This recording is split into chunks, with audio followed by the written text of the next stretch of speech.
All right, I've hit record. Wow, Deneen, we just took your little idea of a community conversation and look at what you did. I'm Lori Moffat and Deneen Upchurch, and we just wanted to have a conversation of community. And Deneen, did you have anything that you really wanted to say to start? No, I've been saying this and I've been going over this all day long in my head. I am incredibly humbled that our what started as just my sending you a message to say thank you for a post that was in our team space earlier this week with a prayer and just telling you thank you for that has now led to this. So for that, I am very humbled. I'm very thankful. I just I just want to have a conversation about how did we get here? What led us here? I know that we have over the last couple of months, there have been several incidents that have really impacted the African American community. And those incidents have led to, a lot of conversations. And I think understanding comes from conversations. And, Yeah. we have to acknowledge each other's differences and understand our differences and appreciate our differences. So I just, I wanted it to just be a little of a conversation. I had no idea that it was going to blossom into this. So, again, I'm very humble. I'm very thankful. And Lori, thank you so much for putting all this together and running with the idea and creating a platform so we can have a discussion. I think that you hit the nail on the head. How did we get here? And I think most of us have a fair understanding of it, but I think that that was the overwhelming question that just kind of ran through my brain and heart.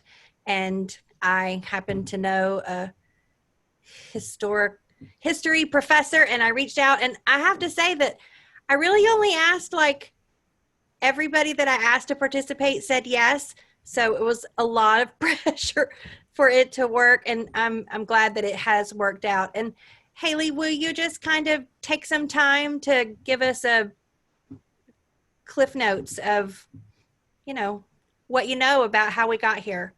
Yeah, let's do it. Okay, so if you don't know me, I'm Haley Grammer. I met Lori through Color Street. Actually, we are sisters on Color Street, and I have grown to love her and be obsessed with her. And so, like she said, I am a college professor. I actually do that part time because I do Color Street full time. Because listen, teaching doesn't make very much money. Okay, so I like to make money, so I do Color Street. Sorry, I'm also ADHD and it's a little bit late. My meds have worn off, so I just need also to warn you guys of that too. I'm very proud and out about it.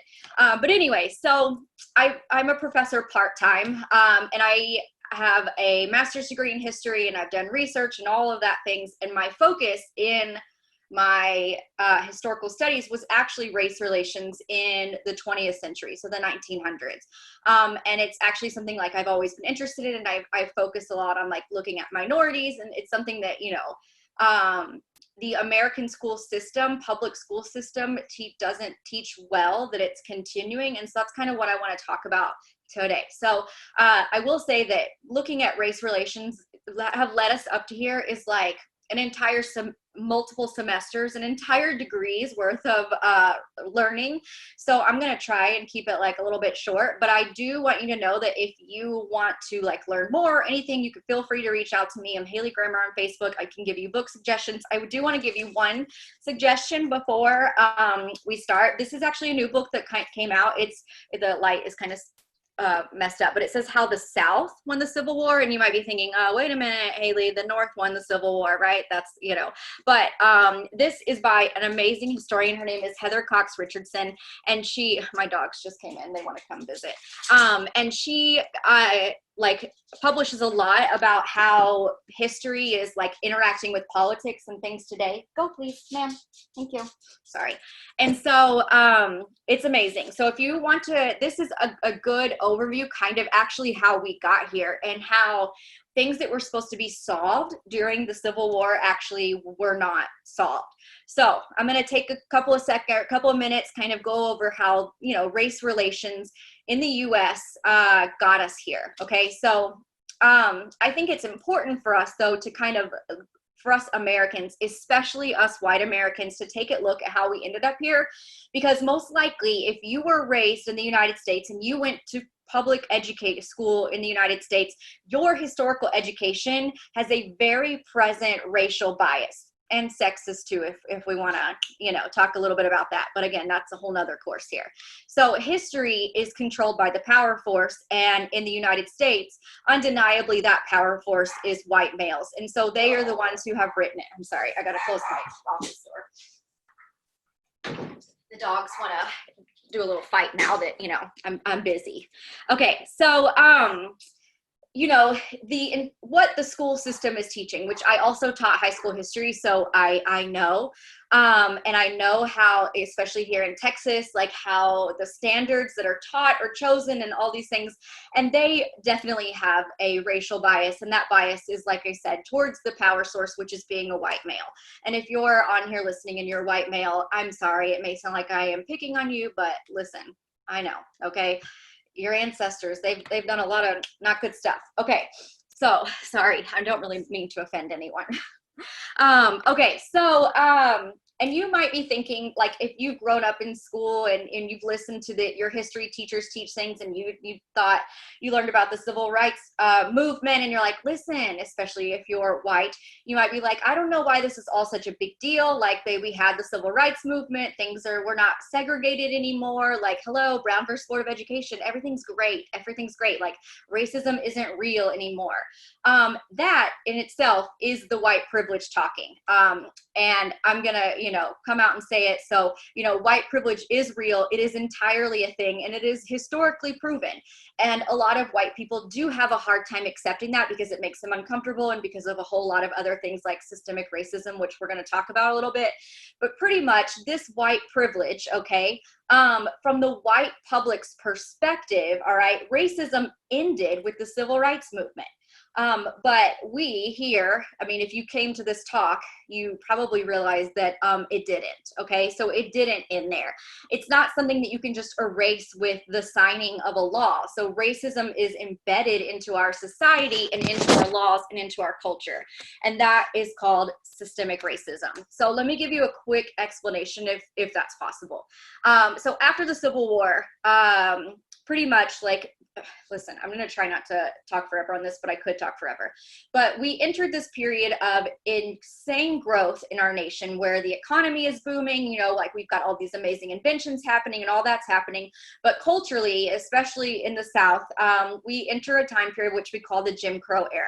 And this is a time period where the white Southerners especially have retaken over the South, and they have imposed laws and different things to bring the Black race back down to where, or as far down as they could get them with it being legal. And essentially we see legal slaves or legal slavery during this time period under the sharecropping and things like that. Sorry, I know I'm going like, I can get a little bit into it. So again, if you need more, just come talk to me. I can talk on this forever. So we have this happening. The country's exploding. There is segregation. There is especially racism. And we do have, especially in the South, we have the Black race, well, all over it's racism, but the Black race in the South is being oppressed into essentially legal slavery through different things like prison chains and vagrancy laws and sharecropping. Now, cities are exploding, okay? And there are large amounts of Black people and white people moving into these cities, all right? But remember, it's segregated. So we're moving into different areas, and the government, the local governments start to like kind of put these cities together, and they start a process which we call redlining. And that is essentially like, you know, on a map, they're drawing red lines around these specific areas that they're deeming undesirable. And wouldn't you guess it? Guess who lives there? It's not the white people, okay? And so those are the red-lined areas. Now, why does that matter? I mean, it matters for a lot of things, but especially when it comes to banks and insurance companies and things, because now the banks and the insurance companies are using these maps with these red areas, and they're looking at them and they're like, well, that's undesirable, so we're not going to invest there. So when a Black family comes to the bank and they want to get a loan because they want to buy a farm, or they want to open up a grocery store, they want to do something, they want to buy a home, the bank sees that they live in a red line area, they don't lend out to them. An insurance company, they want to buy homeowners insurance in case their house burns down. The insurance company's like, no. And then when you believe it, the KKK is burning houses down, and now people have no insurance.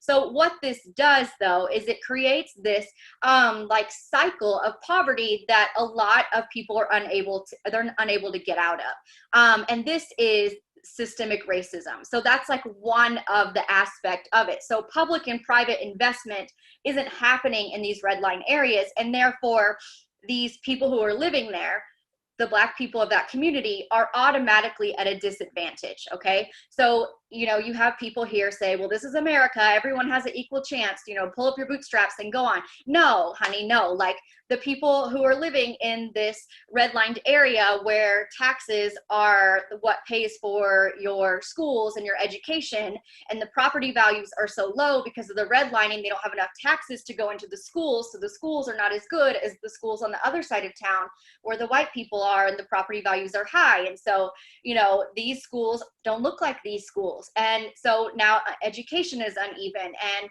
the ability to go into higher education is, you know, drastically lower for the families who are living in these red-lined areas. So it's just like this continuing cycle of, you know, disadvantage. And if we know one thing here in America, that is wealth equals property. Property equals wealth, right? Like, if you want to get rich over time and you want your kids to have money that they inherit, what do? You need more property, right? Because that's going to turn that into money. The more land you have, you can sell it, all that kind of stuff.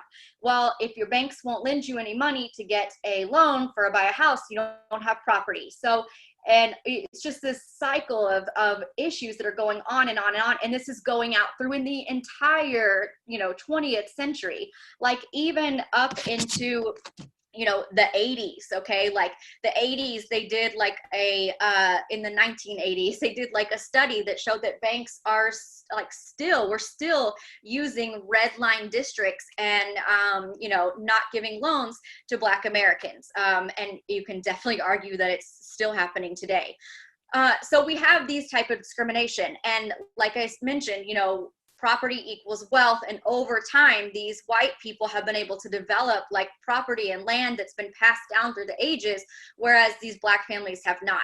And even today, okay, like today, for every $100 of wealth that a white family has, a Black family has like just over $5, okay? Like that disparity is real. That's a fact. It's not a made up thing. So it's obvious, okay, that there is a disconnect somewhere, and that where that disconnect comes from is racism and systemic racism.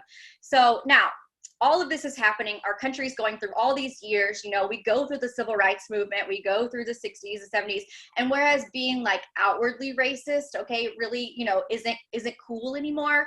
At least not for the vast majority. You know, like people wouldn't admit in the 80s or 90s, be like, well, I'm racist. You know, nobody was gonna do that. Or I mean, some people would, but most people wouldn't. Most decent, you know, Christian Americans are not going to do that. Whereas they still might have racism inside, they're not going to come out loud with it. And what that inside racism is that's called implicit bias. Sorry, I need to get a drink. My mouth's a little dry. Okay. Ooh, that was not lovely. I'm sorry. Okay, implicit bias. And this is these are prejudices that people have that they don't like realize that they have. And what I mean by like realize is like they don't think that they're racist. So these are be like stereotypes and those kind of things.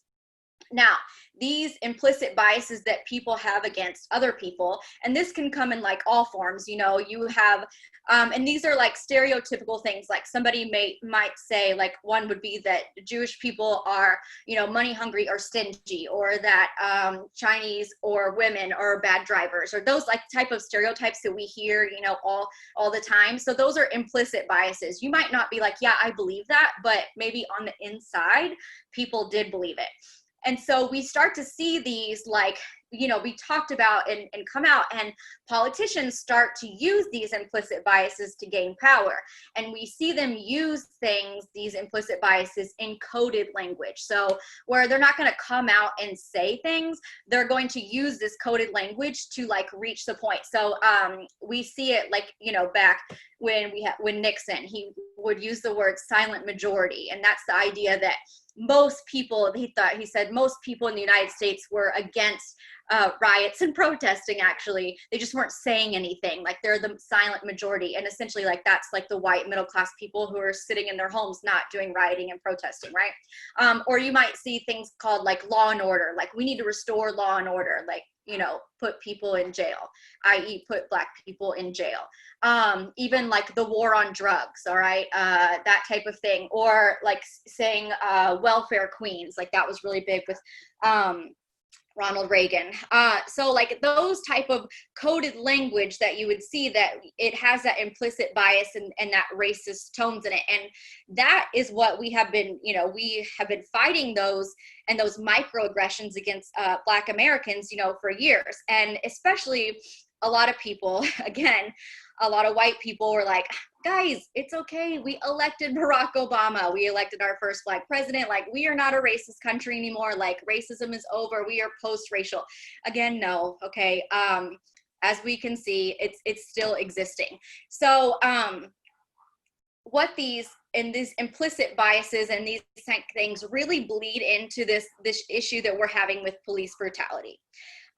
Okay, so I'm going to tell you guys something too. I wrote about it on Facebook, I think yesterday, the day before, but my dad is actually a cop. He's head of a homicide unit here in Texas. And so like I've grown up in, you know, a blue family. But, you know, don't they all say this, but I'm going to say like my dad is one of the good guys, but you know, but anyways, so it's really touchy when I start talking about this stuff on Facebook too, because, you know, my family's like, hello, you're supposed to be a blue family. And I'm like, yeah, but that doesn't mean that police brutality doesn't exist. So anyways, oh God, I hope my mom doesn't watch this. All right. So anyways, this police brutality is really coming to the front. Now, we saw it several years ago too, really come out with the introduction of the Black Lives Matter movement when Ferguson and those situations happened. Now, I will say that there is definitely a difference that I am seeing, like looking from a historical perspective at how people are perceiving it, because when the Black Lives Matter movement first came out, what was people's automatic response? All lives matter, right? And a lot of people still, for years since that came out, have had a hard time. And by a lot of people, I mean, like, I'm talking like white people here, who this whole situation makes them very uncomfortable because they're like, well, I'm not racist, but, you know, don't all lives matter? Anyways, so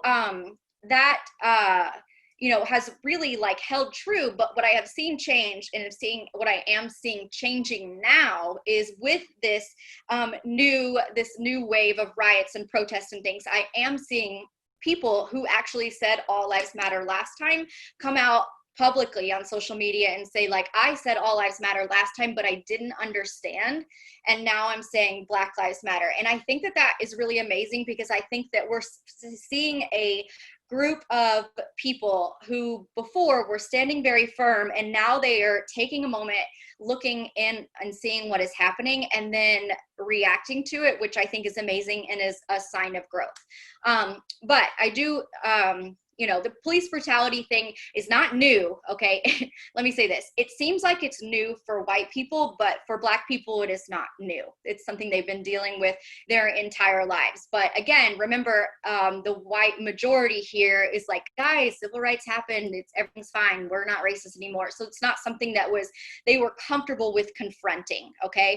And so because of these implicit biases and things that are happening, that's the reason these implicit biases are the reason why a white guy who is the same age as George Floyd and is suspected of using a counterfeit bill, you know, now has a story to tell at parties about that one time he almost got arrested, and the same reason, or, you know, and why George Floyd is not walking on this earth anymore. That is racism. That is where, you know, we need to take a look at this, and that makes people uncomfortable. But I think that we all need to embrace that uncomfortable feeling that it does and be able to openly talk about it, which is why I'm like so proud and thankful that Lori like organized this. And I think it's amazing. And I hope lots of people watch it and all the things.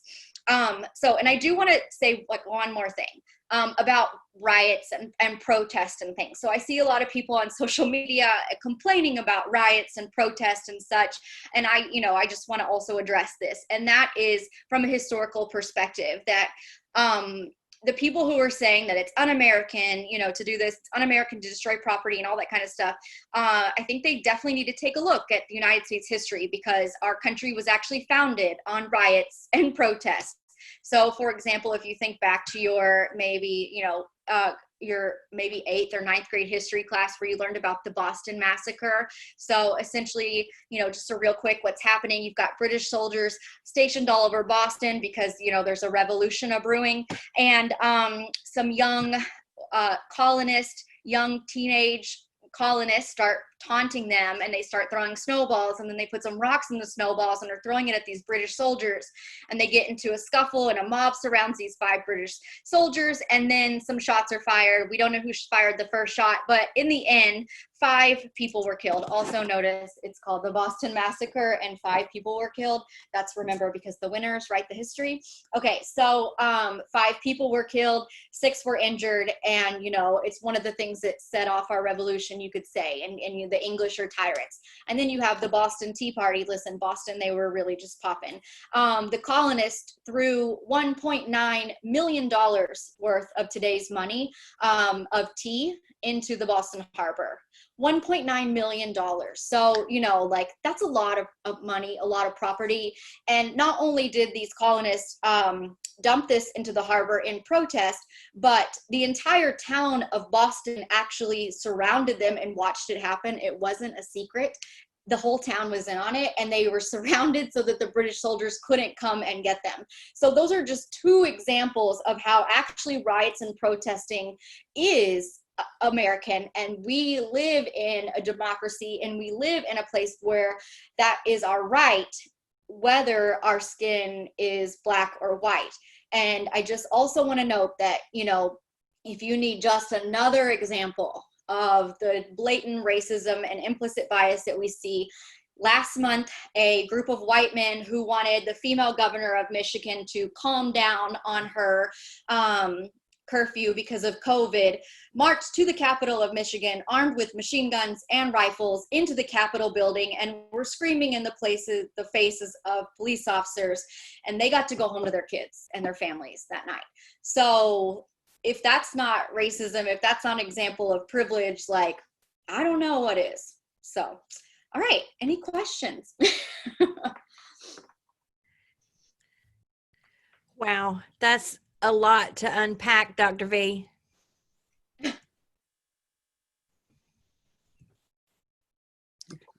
That is a lot to unpack, but phenomenal job, Haley. I actually saw that post that you referred to about growing up in a blue house, and I actually shared that, and I just thought it was an absolutely wonderful post, because I think it really encapsulates the idea that you really get it, like you understand. And I think that's so important, you know, during times such as these, because, you know, my background is, as you should, I'm kind of multiplicitous, so to speak. So I'm a lead pastor at my church. I'm a dentist by profession and training, coach football at Augusta Christian Schools, but I'm also in the direct sales industry. And so one of the things I want to start by saying, you know, to Lori and Deneen, and to all of you who are Color Street reps, like, the direct sales industry really is kind of a snapshot of America, because you have people from all backgrounds, all over the country, you know, race, religion, etc., and they form this community.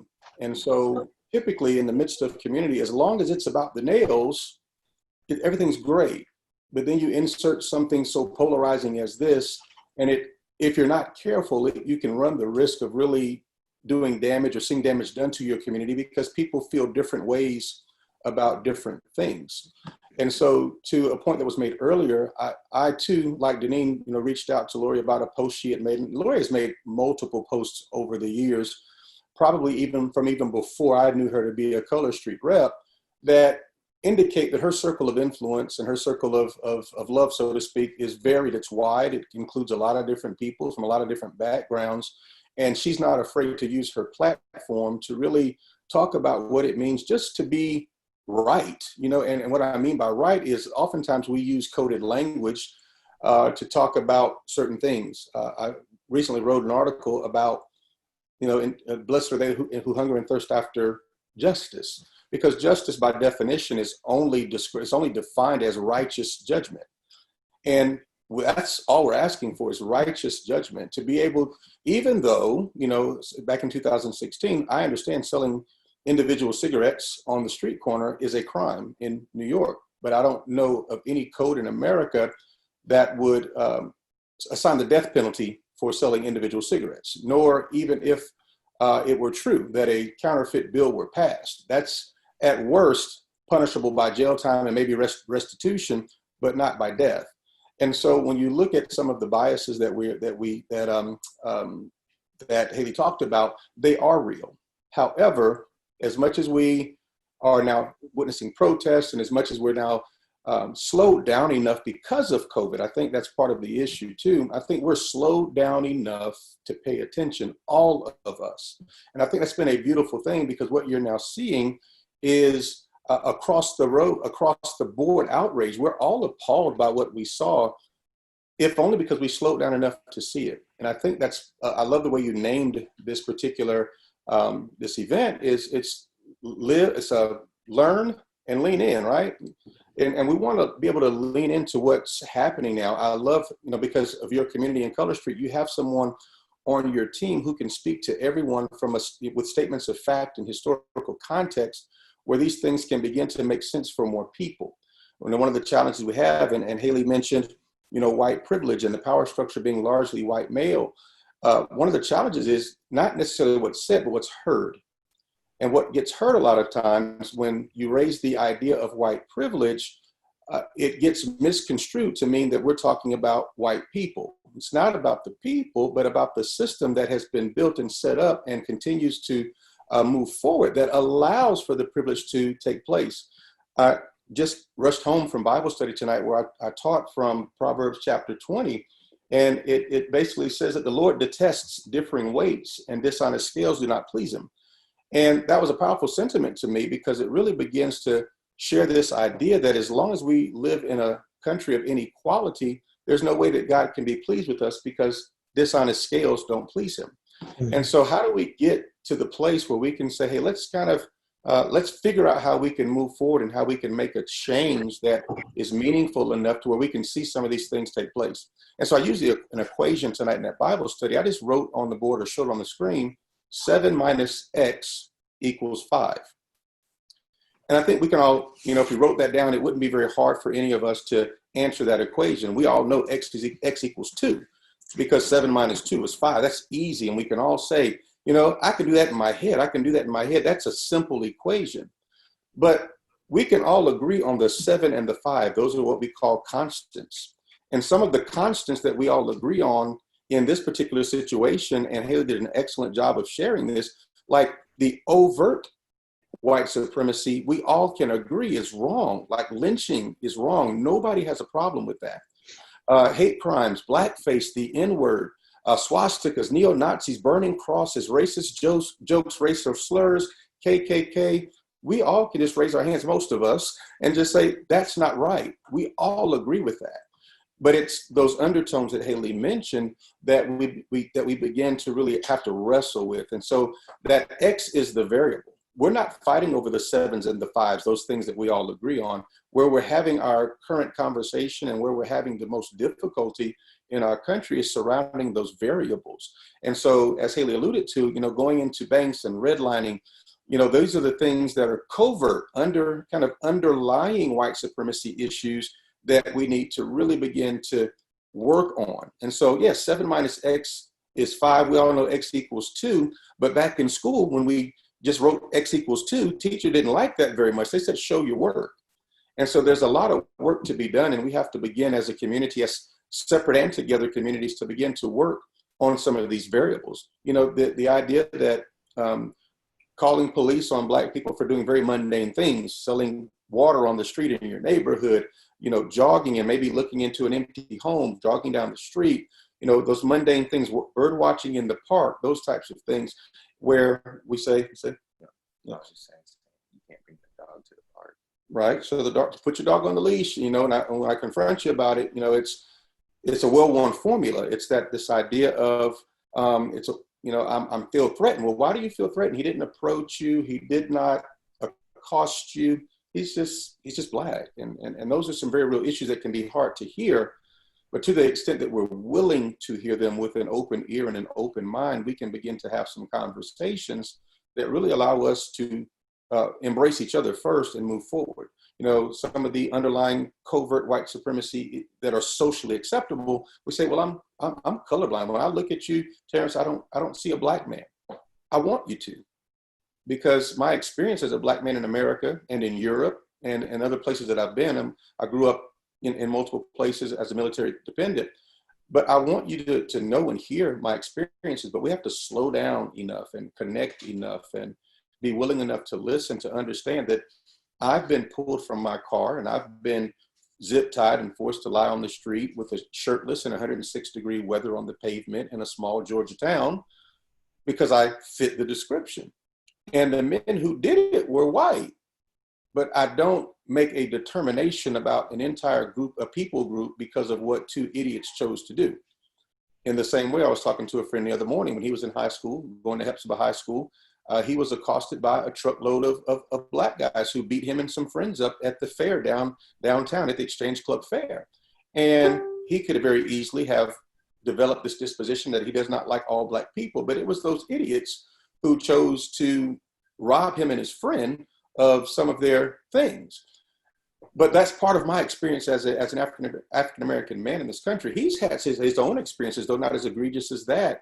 You know, we have these experiences, and as long as you're willing to hear them and then begin to empathize with them, then we can begin to have some conversations and really change, if you will, perceptions. Because I don't believe we're going to see a whole lot of change nationally first. We're looking to election cycles and things of that nature. It's not going to happen naturally. It's going to happen neighborly. I told my church tonight, the most important piece of equipment in our church is not so much the screens on the walls and the internet access so that we can stream to the world. It's really that hot plate downstairs where we can, you know, cook a meal and sit down around a table over a meal and begin to get understanding so that we can move forward. And so I think to Haley's point, a lot of what we're dealing with are those covert, socially acceptable forms of racism that have been systematized to create an unfair advantage. I use this illustration that, you know, if I'm in a race with one of my white siblings in Christ, and we know that we're going to run 100 meters in a race, we're both running the same distance. We both have the same end goal in mind. And after the gun sounds, we begin to run our race. And lo and behold, as I get 10 meters in, there's a hurdle there. And then I look 10 meters more, there's hurdles all along the way on my track. And so I'm naturally going to lose because clearing hurdles is much more difficult than running without those same set hurdles. The issue becomes when the guy running next to me in the very next lane who has a clear path to the end, he sees the same hurdles I see. He knows that they're there, but he won't acknowledge the fact that his path was easier than mine. That if I just pulled up my bootstrap, that bootstrap theory is one of those covert, socially acceptable forms of systemic racism. If you just run a little bit faster, if you just run a little bit harder, if you had just done this, you know, victim blaming, if you had just done more, perhaps you'd have won the race. And so I think those are some of the issues that we really need to tackle. And the way that we begin to do that is by finding those people who, like the Good Samaritan, you know, you had a man beat up and robbed lying on the side of the road, and you had the priest and the Levite to come by and they saw him lying there. They saw the problem, but they went across the road and they didn't want to deal with it. But then you have this despised Samaritan who Jews didn't like Samaritans, Samaritans didn't like Jews. but he connected with the man. He had compassion. He connected, and then he, quite frankly, he contributed to this man's healing process. And so he went with him, put him on his own donkey, put him in an inn, paid the fee for the night's lodging, and then he told the innkeeper, if there's anything left that you spend more than that, when I come back, I'll pay you back, which means he got credit. He was not afraid to tie his name to this man's outcome. And so much of what we see, and I'm so grateful for people like Haley and for Lori who speak out, and I'm sure there are others on this call, but these I've seen, myself, and have really enjoyed reading what they post, are not afraid to attach their names to their heart and their feelings about what's going on. And they're putting their names on the line, and they're taking a shared risk by doing so. And so just like that Samaritan took a risk by being seen with this Jew, and the Jew took a risk by being in the company of this Samaritan man, we all take risks in coming at this issue and attacking it together. And so I'm encouraged, by this call and by what I'm hearing tonight. I'm grateful. One of the things I shared with a friend today is that because we're slowed down due to COVID, yesterday there were protests in Paris, in London, and other parts of the world internationally. And it just really speaks to the historical context of the civil rights movement. Things really began to change and move in our country when America began to look bad on the world stage, because we just can't have that. We don't want to look bad on the world stage. And right now we are looking pretty bad on the world stage based upon some of the things that are going on in our country. And I believe this just feels different. We're about to see and experience and feel some real change. And I'm excited and to be a part of that change, and would love to partner with anyone, from any community who wants to be a part of that change, because these are exciting times. And I certainly believe our latter days will certainly be better than our former. So those are my thoughts. Yeah, absolutely. Also, as Dad was saying, I don't think change is ever gonna come or happen if once everything speeds back up and we get back into the thick of things, we try to do what has happened before. And what I've seen is we try to almost like, oh, that happened. Let's just forget about it real quick. Go back to the way things were before, because we can't forget about it. And that's what I feel like has led us almost into this situation that we're in right now, is almost like everybody tried to believe, even Black people were like, all right, it's done. It's done. After civil rights, it was over. But it wasn't over. Like, almost, it was extremely covert. Like, it wasn't what it used to be. After we got done with the civil rights and everything, red lines, cocaine being into our communities, just pushing us down. It's almost, we got to a point where we were like free, and they were like, all right, well, they're too free now. We can't have that. So they just found different ways to use and enslave us, almost to the point where, like, even all you hear now today is like, all right, cool. Like, I'm a young African-American male. Even what I hear from my friends, or the people who I consider my friends and my peers, is pretty much, what are you going to be when you get older? Oh, you want to be a rapper? Like, nah. You want to be an athlete? Nah. It's just almost what we're expected to do nowadays. And if we don't take action after everything speeds up, it's just going to happen again in the next 10 years. And what if that's one of my friends or somebody I know and I'm close to? We can't have that. I share with them sometimes that I call that my it's like an interstate philosophy. When we're riding down I-20 and we know that we're exceeding the speed limit, but we look in the median ahead and we see Georgia State Patrol, or Texas, whatever state you're in, we see law enforcement ahead, we slow down. And as soon as we're beyond that point of danger where we fear that ticket, as soon as we're a mile beyond that cop, we just go back to doing what we were doing before. And I think, Terrence makes a great point, and I think it's a powerful one that needs to be made, is that we need a sustained and progressive strategy of engagement and accountability that sees us constantly moving forward, and not just settling for the next step. But there's a next step, and then a step after that, and then a step after that. And I think it takes all of us. I was sharing with some friends recently a picture of Dr. Martin Luther King and all of the civil rights era leaders. They're marching. There's this mass of people. But if you look closely enough, you see that mass of people is not homogeneously Black. There are people peppered throughout that crowd who are white and and Jewish and other people who want to be a part of that change. And so, as a Black community, we are collectively that man on the ground in that Good Samaritan narrative. And we're just looking for people who want to come and who are close enough. I talked about that priest being able to discern what was going on, but he discerned with disregard. And then that Levite, he came and he approached, he got a little bit closer, but he did not want to attach. But that Samaritan, he decided, not only I'm going to have compassion, I'm going to connect and I'm going to contribute. And those are the types of neighbors that we need going forward so that we don't get on the other side of that cop and then speed back up, because life's going to speed back up. Sheltering in place and all these different things, we're going to be slowly but surely released back to doing what we always did. And we're going to speed right back up again. But we don't want to lose sight of the progress that we've made during this time that we've been forced to slow down. All right. Also, just like one more thing that I just thought of before and I forgot is also, besides the fact that we can't forget after that, right now, we have to fight almost against redirecting as well as forgetting in the future.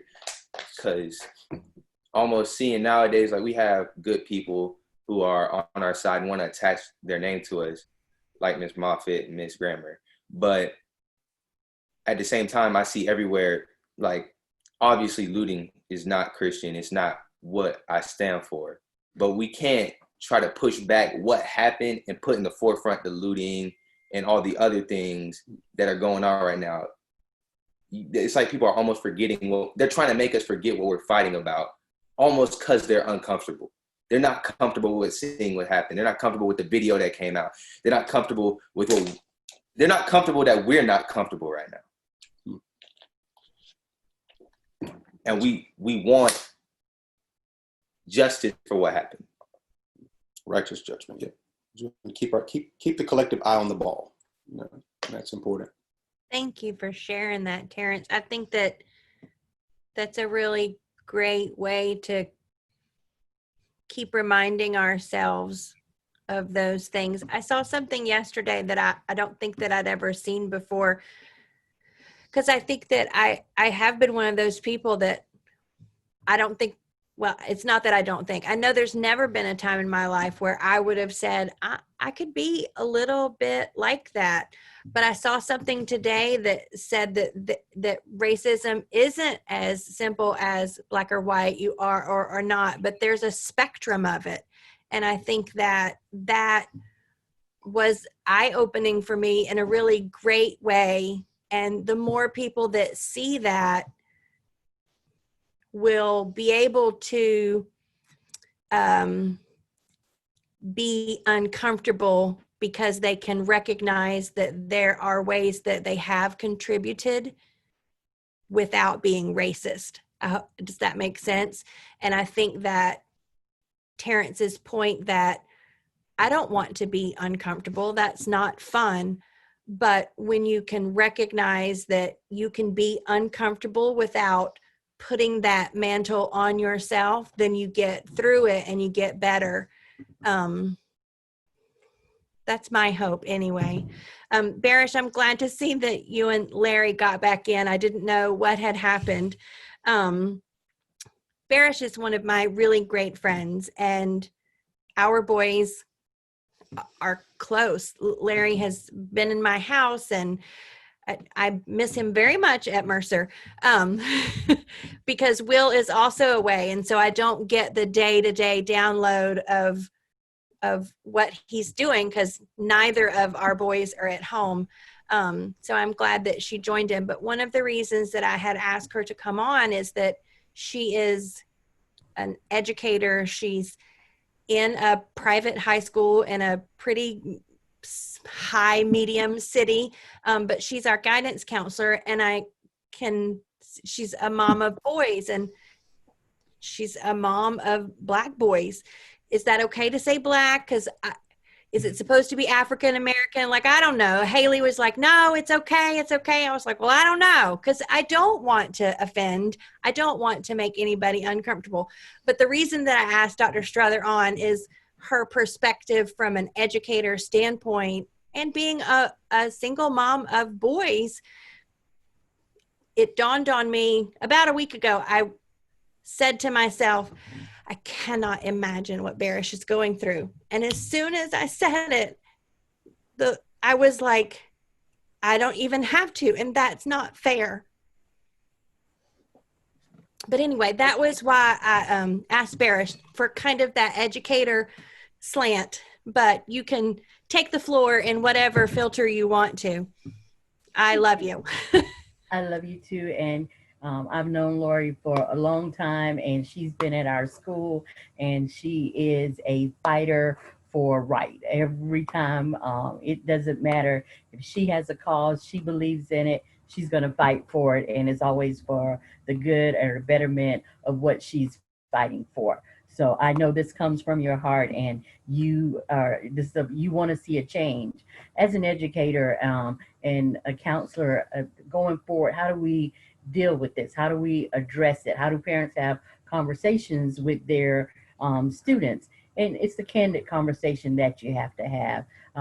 One of the most important thing is you have to engage. You have to have conversations with people that doesn't look like you, and have real conversations. Get to know that person, their ideals. We travel all over the world to go experience other cultures, yet we won't even get to know our neighbor who's right beside us. And that's something I've noticed about Lori. She wants to know, how are you doing? How are you feeling? How is this going on in your life? And those are the conversations that we have to have. You're right. When I watched all 8 minutes of that video, my heart dropped, because I have 3 African American males that I am rearing. And to not know, when I send them out, I have a new 16-year-old driver that terrifies me every time I go out, because my conversation is, if you get pulled over, put your hands on the steering wheel, tell him you do not have any weapons in the car. You know, those are things that I have to make sure I tell him every day. And he says, I got it. I got it. No, you don't have it. So these are real conversations that we have to have. And I'm glad that we are having it. We just want due process. That's all we are asking, is due process. When these incidents happen, is why can't we have due process? Our African American males want to come home to their families just like everybody else. And we want due process. It's not due process. We're not saying when we say Black Lives Matter, it's not that white lives doesn't matter or blue lives doesn't matter.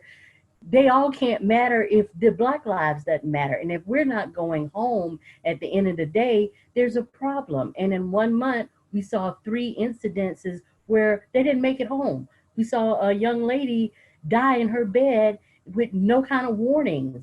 And so how do we prepare for that? That is our fear, is we could be any one of those people at any time. And we want due process. You have a Caucasian male go in and shoot up a church, 9 people, he gets to go have lunch. We want due process. How come we don't get that same treatment? And that's what we are not definitely right. And looting is against policy. We should not be looting, but we want to hear our voice. We want you to hear we're hurting. We're tired of seeing the same thing in the media every time. Ahmaud running. I have a runner. You know, I hadn't let him outside to go running and he's like, you can't be fearful. I know I can't live in fear, but what is going to be the change? And is what we're asking for, is a change to the system. And we just want to have due process. And I think that's where our anguish come from is, and you know, I have 3 African American males that every time they leave the house, my prayer is, I want them home in the afternoon. I want them here. I want to be able to send my son off to Mercer and not worry about, is he going to get back to the dorm room because he's laid out at night. And I have had, my oldest was stopped and pulled over, guns drawn on him because he looked like someone described. And thank God nothing happened, but we have had these incidences. And when will change come in? And you have to speak up and be engaged. And that comes by getting to know and being engaged in what's going on. Yeah. Uncle Mike, so now that, for those of y'all that don't know, Mike is married to my baby sister. So, how do we, in our community, like Dr. Vandiver has said, like we all have our own sphere of influence. Like, I'm not going to run for office. I'm not going to go to DC. I'm not going to make laws. And can we be frank about the fact that right now, I think that people are being more and more aware of how much your local government matters, how much your governor matters, like all of that stuff is more important than maybe people thought it was. I'm not going to do any of that. So how do we, as Christians, as white people, as humans, how do we take what we are seeing and make a difference in our communities? Because I think that Dr. V is right, that it is going to be neighborly with Zooms like this. If everybody wants to and we put it out there and somebody sees that and they can say, well, I know a guidance counselor and I know a pastor, like I can have a conversation like that. How do we, what's next, I guess? Sorry, and I'll be quiet. I'm gonna mute myself. Well, I mean, first of all, this is an amazing conversation. And when I say I'm humbled, I don't even really know how to put that into terms to be in this conversation. This is not a place yesterday morning I would have expected to find myself today. This is really, we're talking about the deepest heart level of people. And I'm sitting here as somebody who has dedicated my, the majority of my adult life now trying to help people heal. And that's really what, the ministry walk is about. Obviously, Jesus is the healer. But we as people, we're trying to reach out to people and say, here's the answer, here's the answer, he's the answer, here's the answer, he's the answer. Find him, seek him. Allow him to breathe life into your heart and allow him to come into here and do something that we in of ourselves just can't do. I'm hearing such amazing stuff and my heart truly goes out to you because here is the truth. I haven't walked a mile. And that is the truth. But Lori asked the question, and her and I were speaking about it today, and you have to forgive me, I have to put my head back so I can actually see the camera through my bifocals is what's going on here. So that's why I'm sitting here with a crank in my neck right now for 45 minutes. But what I felt like, and I started getting this 2 weeks ago, but I didn't realize why the Lord was speaking it to my heart until recently. He started telling me, Mike, just do the best you can with the sphere of influence that you have. I don't need you to do everything. I just need you to do the one thing I put in front of you. This is the one thing that's in front of me right now. I'm listening to educated people, and I'm listening to people that have been through situations, and I'm listening, to people that have been looking at life through a different lens their whole life. They were born in, to a country and a system that I saw one way or see one way, and their experience is saying something else. One of the things that Dr. V said, and this really struck me because I'm always searching for biblical truth.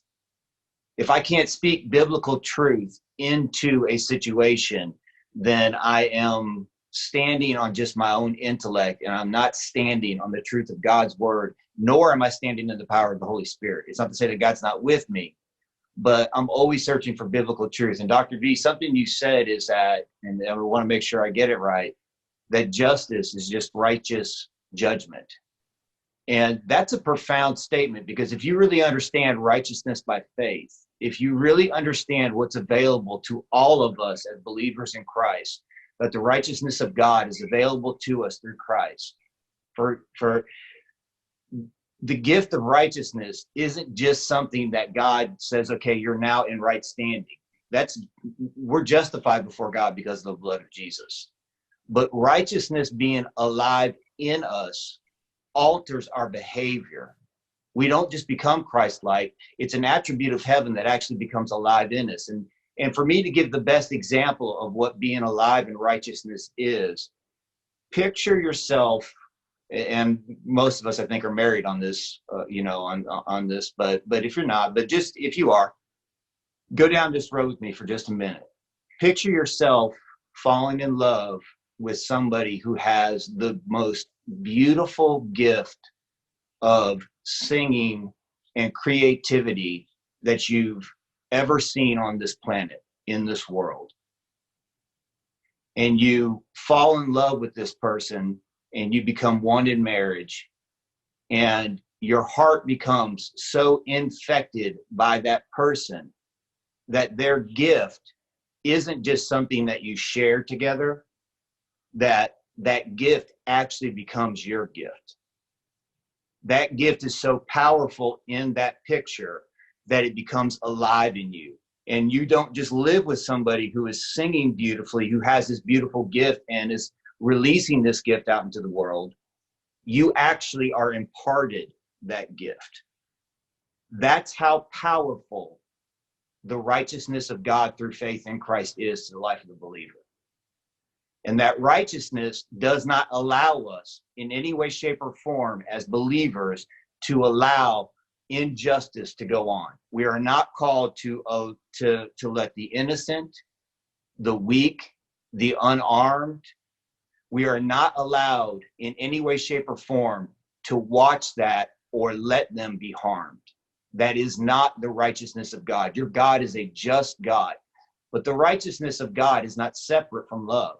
If you read 1 Corinthians 13, the definition that Paul so beautifully unfolds for us as the definition of love, I think that actually is the definition of righteousness. I think that love and righteousness are so connected in Christ, and that's really what comes alive in us if we really are surrendered to the degree that we'll allow righteousness to rule and reign in our hearts. If we allow something else to rule and reign in our hearts, and here I am a preacher, so I'm, this is what I do. Okay. I preach. But if we allow something else to rule and reign in our hearts, then we're allowing something else to rule and reign in our hearts. So I say, all of that to say that if we turn Christ into just a better version of the Old Testament, we are so missing the beauty of a loving God who sent his son to die for us and then impart, not just save us from our sins, but impart who he is, and it to actually come alive in us and change the way we operate from the inside out. And so as I sit here and I'm listening to real stories and real hearts, that's what's stirring in me. That's what's stirring in me. And all I can do is do everything I can in my sphere of influence to tell people this thing is real, that Jesus is alive. He'll change your heart. And not only will he change your heart, but he'll change your heart to such a degree that you will not let another human being suffer in that situation that we saw a person suffer in that situation. That is impossible to the life of the believer that is alive in the righteousness of God.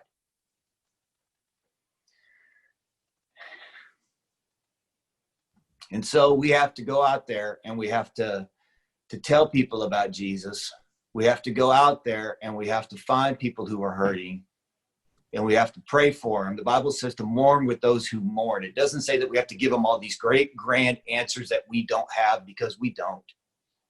It means we get down in the dirt with them and we mourn with them. And then when we stand up, we stand shoulder to shoulder with them. This isn't some pep talk. I don't have, honestly, I don't have time for pep talks. We either walk this thing out or we don't. This thing with Christ is everything. It's on.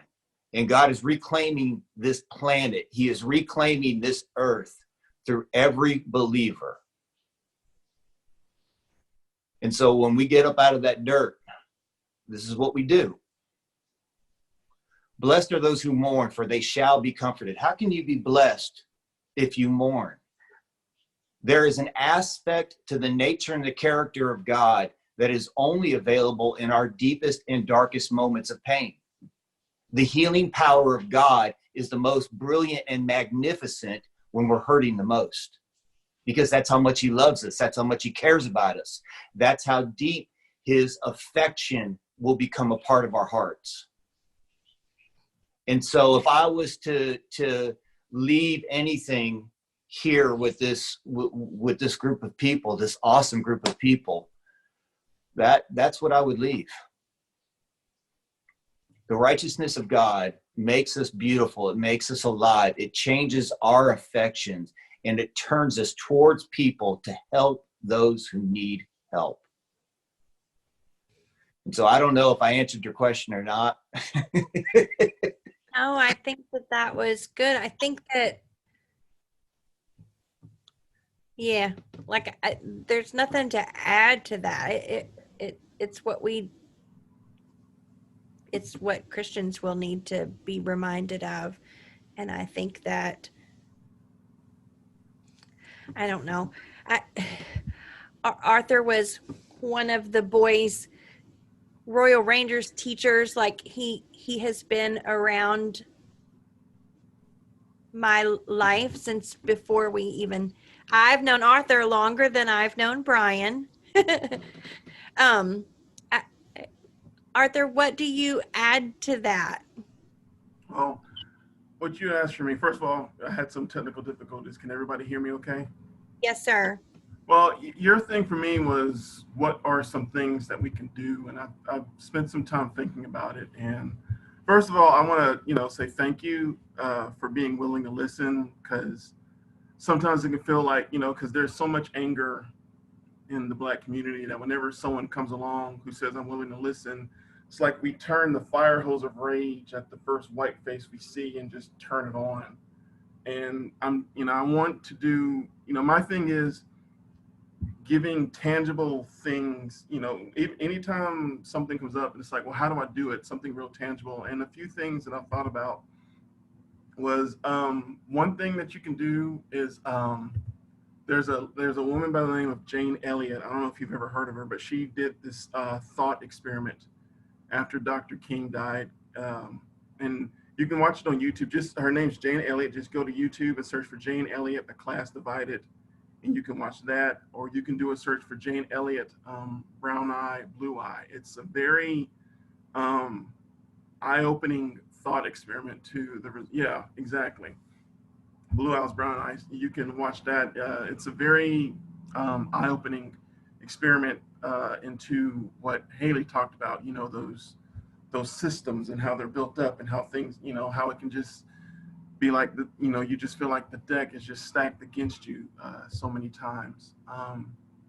Another thing that you can do, like Mike, I approach everything by way of the cross. It drives everything. And I'll be perfectly honest with you guys. There's been a lot of anger in me personally, and what really drove it home was, and I know Joy's watching, and Mike and Lori, was the day David told me he was scared. For those of you who know my son David, you will know just how heartbreaking that is to hear when David says he's scared. And then when Elijah came to me and said, Dad, what do I do with my Black skin if I'm ever in a situation like this? What do I do? And that just really, really got me. And I'll say it was after, and when Ahmaud was shot, I was very upset, and I said, Lord, I can't hold a grudge. I know this. I am not allowed to hold a grudge. I must forgive. I said, Lord, I'm tired of forgiving people who seem like they really don't care. I'm so tired of having to do this, because they'll talk about the forgiveness more than they'll talk about the murder. And Lord, I'm tired of it. I'm tired of having to do this for them. And I really felt like the Lord spoke to my heart very, very softly. He said, well, can you do it for me? And I said, Lord, yeah, for you, yeah, I can do it for you. And that's what really helps right now. You know, he said he would not leave us comfortless, and that is so true. And no, sorry, Siri activated when I said hey on something. But this is about what you guys can do. So sorry for the little sidetrack. One thing is the Jane Elliott thing. Another thing is when you pray, ask God to show you those little things in your life. Because see, there's a few things that I feel like I figured out about us on this earth. One, we are all very accomplished liars. You, without realizing, are a very good liar. And the person that you're most effective at lying to is yourself. And the lie that you tell yourself the best is, I'm a good person. And we will do whatever it takes to maintain that lie in our head. So when we hear something, and this isn't about race, this is about everything. It's just in the context of race that we're talking. When we hear something that we know is not right, or we hear something come out of our mouths that we know is not right, well, that's not very, well, I'm not a racist because racists are bad people. Therefore and I'm not a bad person. Therefore that thing that I just did is not racist. I'm not a sexist person. You know, I believe in equality of the sexes. Therefore that thing I just read, that thing that I just laughed at, or that joke that I just told, I'm not a bad person. Therefore that's not sexist. You know, ask the Lord to show you those things. You know, ask him to shine the spotlight on the little things. And I'm going to quote, you know, the greatest man of God I've ever knew, John Moore. It's the little foxes that spoil the vines. It's not the big thing. It's the little things. It's like, you know, he said about, the gentleman said about the X's. You know, it's about finding out what those X's are. Because see, we can all sit around and debate all day about what the X's are. I have my opinion on what an X is. You have your opinion on what an X is. We all have our opinion about what the X's are. My opinion is my opinion. Your opinion is your opinion. But the unique thing about God is he's the only being in the universe whose opinion is fact. We have our opinions. God's opinion is universal law. When you let go of something and it falls because in God's opinion, that's how he wanted it to work. If he wanted it to work differently, physics would work different. So it's not your opinion versus my opinion. It's how does your opinion line up with God's opinion. And so those little things that prop up, ask the Lord to show you those little things that you laugh at, that you explain yourself away, ask the Lord to show you those. Because see, we try to maintain that lie of I'm a good person. Be willing to let the Holy Spirit ruin your high opinion of yourself. Be willing to look in the mirror and say, you know what, maybe I'm not the sterling example of humanity that I make myself out in my mind to be. And that's not just for the white people watching this, that's for everybody. That's something that I'm doing daily in my life. This is just in the context that we're talking about. You know, because I feel like these are things that we can start to do and the Lord can start to heal us, because the biggest problem is, you know, I'm wearing a long sleeve shirt, but we've got this festering wound on our arm. But what we do is we put on this long sleeve shirt and we cover it up and we pretend it's not there. And anytime someone tries to talk about it, it's like, what are you talking about? Look at my arm. Do you see anything on my arm right now? Right now at this minute? No, because it's not there. And we push it under the rug. We pretend it's not there, and we try to go on living our daily lives, and we never address it. Where the wound just keeps on seeping. Why do you keep bringing up this wound? My arm is fine. All arms matter. Leave me alone. You know. And so I think that those are simple things. Check out Jane Elliott. Ask God to show you those little things. Be willing for him to wreck your opinion of yourself. You know, and that's basically it for me. So thank you all very much for your time. Oh, I was supposed to also open it up for questions for the kids, or I'm sorry, the young men. Well, I think that Larry, did you have something you wanted to share? I know Terrence got to share from his heart earlier. Let's see. My mom wanted me to share something, so I just wanted to say that I really appreciate everybody for coming out on this call and trying to understand what we as African Americans go through. But the only thing I have to say is that we're all aware about people posting black squares on Instagram.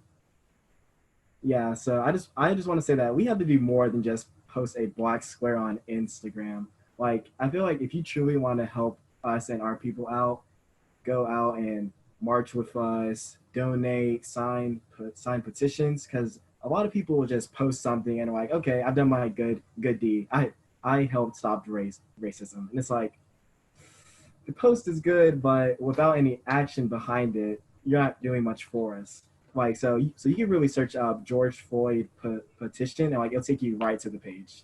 So I just want to say, after this, don't just let this be this was a nice talk and don't do anything about it. Let's just keep, like, thank you for attending the talk, but let's go and do something let's have some actual action. They're actually doing, if you're in Augusta, they're doing a march this Saturday. Let me see if I can find the address real quick. The social media black square is actually how this all started. Really? With Deneen and I. Yes, because it felt Useless. I mean, not like useless, but it doesn't really condescending Mhm. to me. I saw so much of it. It was, I don't know how to say it, and usually I'm really good with words. There were a lot of people that said things along with posting, and you could understand where they were coming from, and they shared, their thoughts. And to me, that was more effective than, like you said, just a square. But that's actually how Deneen and I started, because our company recognized it and said some really great things and put themselves out there as a company. And that's harder sometimes to do than as an individual. But that was actually how it started, right, Deneen? Yep, that's exactly how it started. And I, to be totally honest, Lori was the only leader that I am connected with that I saw post anything that spoke to what is going on in our country. And I felt, from being an African American woman, that I wanted her to know how much I appreciated seeing that. And that's how this whole thing started. I totally agree with the young man that just said, it is so much more than posting a black square. And, I'll put a check mark beside my name, yeah, I did the right thing. This is so much bigger than that. It's so much bigger than, it's just so much bigger than the events that have happened in the African American community over the last 3 months. We've had Breonna Taylor, we've had Ahmaud Arbery, we've had George Floyd, we've had Trayvon Martin. We can go back years and come up with many people who have been murdered for the color of their skin or lack of an understanding of the differences that are among blacks and whites. And it touched my heart the other day to see what Lori posted, and to also talk to her yesterday and say, she's dropped me a set of nail strips in the mail. To say that I prayed for you when I mailed them. That speaks volumes to me, because that lets me know, as an African American woman, that one, I am with the right company, because our company went dark yesterday. They went dark. And for them to post and say that they stand in solidarity with the Black community. They didn't mince words. They didn't try to use all the cute words so that it kind of seems like that might be what they're saying, but we're not really sure. They stood firm on that. And that let me know that I'm with the right company, that I'm with the right leader, because she took that stand. And those types of things are important. They're very important. And it is so much more than, you just glaze over it. No one wants to talk about it. No one wants to talk about the elephant in the room and say, they don't want to say, well, we know that racism exists and here's what we can do about it. Everyone wants to act like it doesn't exist, and we all experience being the only African American in a meeting or at the workplace, because I was a part of corporate America for 16 years and, just recently lost my job in corporate America, but I was the only African American female in my organization that was at the level that I was at. The only one. And I was the only one that was in the meetings. So of course, when you're in meetings and you're in environments like that, you stand out because you're different. Because you're not the same color as everyone else. And having conversations about race, it can be uncomfortable.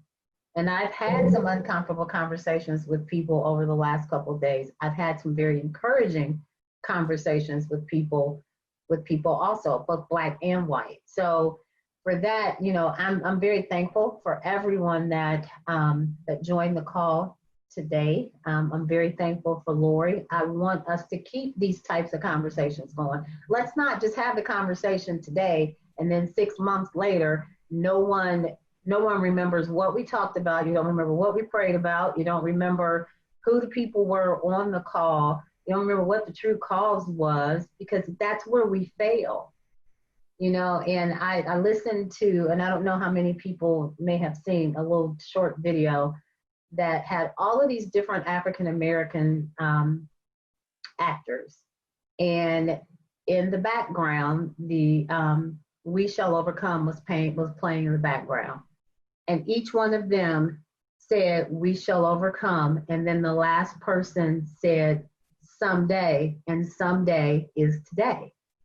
And it's true, because we've said it for years, but I believe that someday is today. And, let's do it. Let's make a difference for the young men that are here, that have the voice. Let's make a difference for our nephews and our cousins and our brothers and our sisters. We have 2 or 3 African American young men here that speak very well.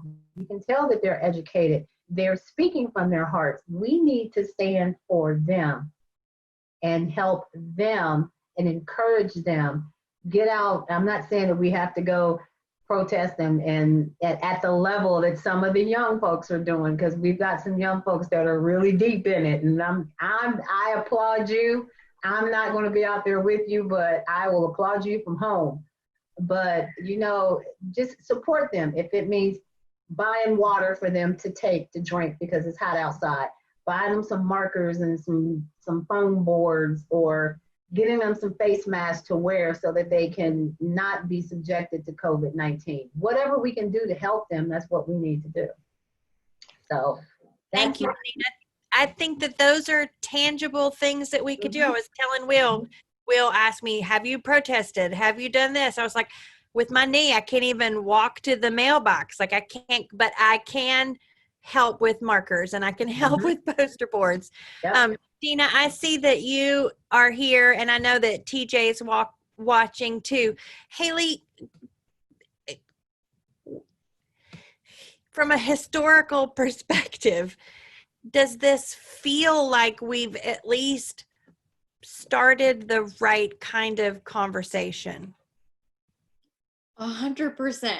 I think, we see these waves through history of like, I don't want to say like just uprising, but we see like a wave of civil rights, and we saw that like in the 50s and the 60s. And then if you look at politics in general and things, the pendulum swings back and forth. And so then we saw like kind of another wave with the Rodney King and things like that. And then we saw, Barack Obama be elected. And then we saw Ferguson, and it kind of dipped down a little bit. And now we're seeing this rise again. And I think we have to, as a community, as people who believe that this is the right thing, as people who are for real equality, not just equality in name and not just equality on paper and that type of thing. I think as long as we keep conversations like this going and we talk to people who, it might be nerve-wracking to talk to, and, people who, just like, if you look at, because we're all on Facebook all the time, probably you are. I mean, if you're anything like me, I am. But, you see, even though we probably all have unfollowed a lot of people who drive us crazy with things that are racist or things, but a lot of things are just people not being educated also. Because of the systematic racism that I was talking about, it's embedded in so many people's minds. And also, looking at white people as a whole, white privilege, and exposing that is scary, because if you admit that you're privileged, then that means that everything that you've talked about, that you've accomplished, and all of these things, that actually you've had an advantage. And that might feel like cheating, and no one wants to admit that they cheated, whether it be on purpose or not. And so it's just a very scary thing for everyone involved. And I think as long as we keep the conversation open, and as long as we have people on both sides who are willing to discuss it and, work through it, then I think that, this pendulum can swing farther than maybe it's ever swung before. And, maybe we can make strides that we've never made before. And, a lot of times, as I mentioned earlier, I taught high school for a long time, actually. And I loved teaching high school because the passion that is in the high school age kids is amazing. And I think that if we as a group, as an older generation, embrace that in them instead of squash it, then I think that they can really make strides that maybe we weren't even able to. And so I think that we, as again, the older generation, should be careful about, knocking things like the protest and all that kind of thing. And because though they need encouragement, like, it's brave, and use that fire and that spirit that they have while you have it. So honestly, the rest of us maybe don't got to go out there right now, like, let them do it a little bit.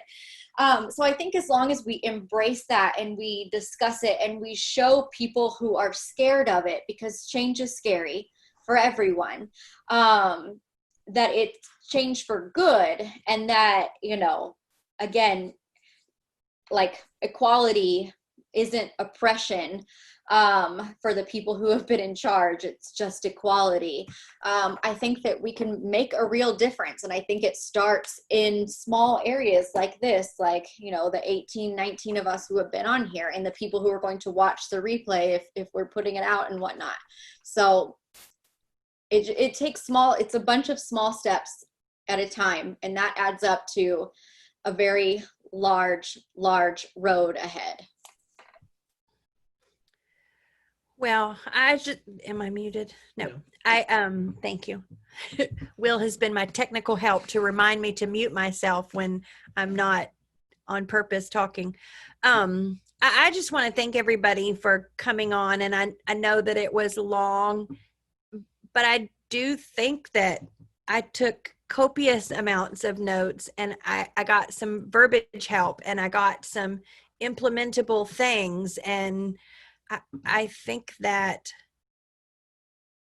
it accomplished so far what some of us set out to do. And I hope that, like Haley said, that anybody that watches it later will be able to do what we're going to do and order a book and have more conversations. And like Terrence said, get comfortable with being uncomfortable. I think that that might have even been my biggest takeaway, that it is scary, but it's the only way that it's going to get to where it should be. Not just better, but where it should be.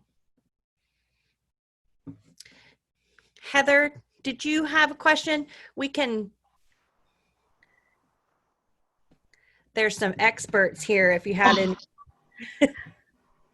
I just wanted to go back to something when we were talking about the black box. And, if we're going to talk about learning from both directions and growing from this, I think that something that you have to remember is that a lot of white people don't know what to do.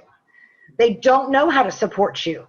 So I think instead of, I said, maybe be careful about belittling the black box and saying it was a good start and maybe helping them with what else they should do. I have lots of black friends. My sons are in football. Their best friends are black. I knew what to do. I reached out. I called. I picked up the phone. I was very proactive. But I don't think a lot of people know. So to them, that was something. That was at least showing that they supported you. But I like that you young people on here. Maybe you should talk to your friends. Like maybe they don't know. Have they reached out to you? Have any of them called you or talked to you about it? Any of your white friends? I'm also a substitute teacher. I'm a PTA president, and I'm a vice president of the district PTA. So I'm very, very interested in how I work with the children. There's already so much angst in middle school. There's already so much going on with COVID and them being out of school, and we not know what next year will look like as far as school goes. So there's going to be so many levels of issues with them, and are they talking to you? Are your white friends talking to you? Are they calling you? Are they? Yes, of course. Right. But I mean, what do you want as a young person? What could your friends do? What do you need them to do for you? Help me there. Let's see. I guess it's for my young friends, like really just come out. And so I go to like the marches and stuff that are in Augusta.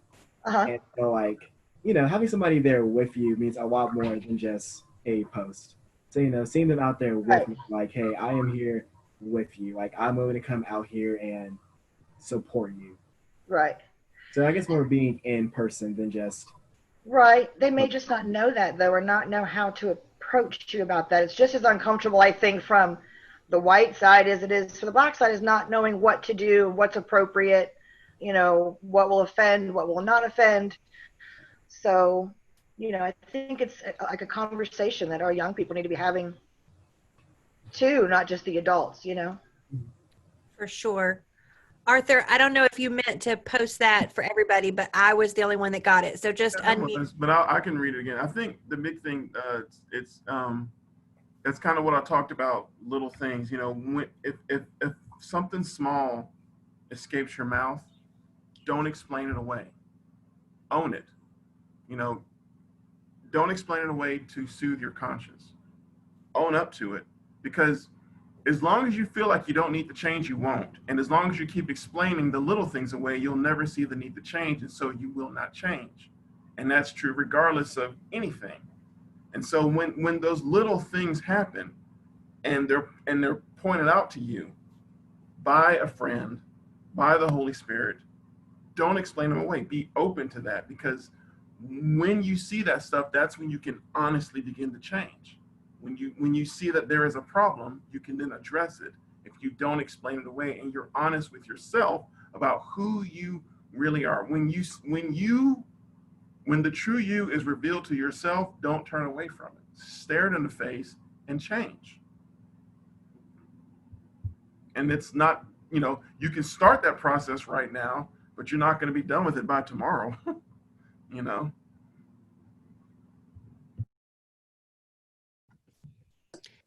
Yeah, Carl said not just in this realm, but in all walks of life. And I think exactly.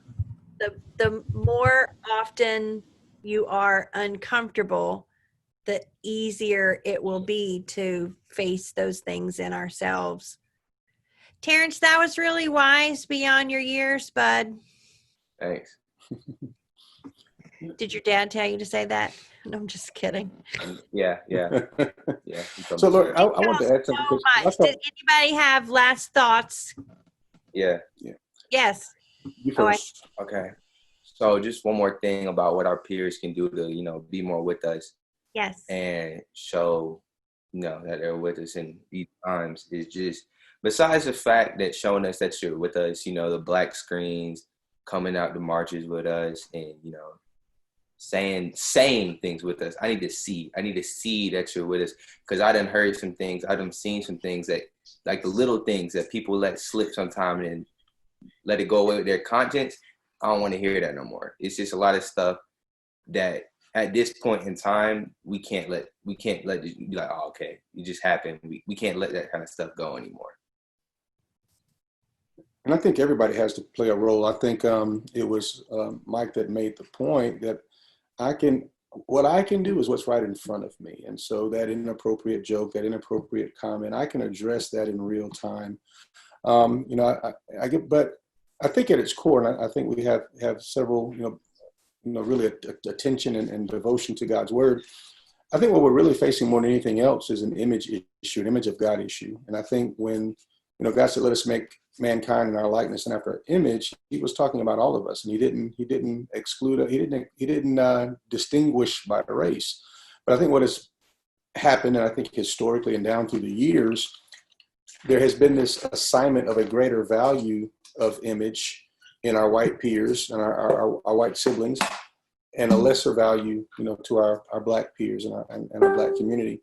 But we're all made in the image of the same God who desires to see us all equal. He detests the inequality that we see. And I think, like to Mike's point, I think each time we go out and share a message of hope and of love and of who Jesus Christ is, we make up ground. But at the same time, I think my final point or my final comment would just be just for a point of, I guess, sobriety and just a point of reference of what the real fear is. Deneen mentioned, you know, we have several young men on here who are, you know, articulate and who are obviously very well educated and smart young men. My greatest fear is that day, not going to say when, but that day that could possibly be the day where his 3.9 GPA, his excellent ACT scores, his training in citizenship and respect for his elders and for authority, the day where that's not enough. And so I think, just to make it very plain, very clear, that fact alone is a very helpless reality, that it's in God's hands, obviously, and we pray and we have faith, but that day where everything that you've been trained and taught to be and to do to stay alive in those types of situations, it's a very different conversation that we're having with our kids. And what if after all of that is said and done, it's still not enough? That is utter helplessness. My hope is in Christ. I don't have a spirit of fear, but I have many occasions to fear, and sometimes I do. What if what he's been taught is not enough? I shared last night in our hush, there was back when I was in high school, about his age, had just begun to drive. I had a 1977 Monte Carlo, and I was driving down Columbia Road in Martinez after football practice, like he comes home often. And I got pulled over for speeding, and I was speeding. But while I pulled over and reached to my glove box to get my license, my registration and insurance, proof of insurance, I caught a Charlie horse in the back of my leg. And the only thing I knew to do was to straighten my leg out. So I opened the door of my car and I jumped out of my car so I could straighten my leg out. And I got drawn down. Rightfully so. He had no clue what I was doing. He had no clue who I was. I'm not complaining about the fact that he drew down. That's probably what his training taught him to do. My concern is he plays football. I've seen him catch a Charlie horse in the car. Could he survive catching a Charlie horse? And we've got to slow down long enough where those seconds really matter. You know, we have to pay attention to each other. We have to really take the time to, and I don't want to go down a rabbit trail, but, you know, in the way that we police our communities, we have to get to know our community. We have to get to know the kids. We have to get to know the people in those communities that we police, so that I can buy a split second, so that Tamir Rice, 12 seconds in, gets shot because he has a toy gun. But if that cop knows Tamir Rice because he's been to that park and played with those kids and knows the community, that kid's alive today because that cop slowed down just long enough to recognize the orange tip on a toy gun. And so I'll leave us with the knowledge and just the reality of that helplessness that we can feel sometimes, because sometimes our best intentions and our best actions even aren't enough. And so I want to encourage us to be a part of that change that allows everyone to slow down just long enough to realize that we're all in this together. We're all made in the same image of the same Almighty God, and we can do it if only we will. I think that's a great place to finish it out. Thank y'all so much. Thank you for organizing. Appreciate you, Deneen, for being the inspiration. Yeah.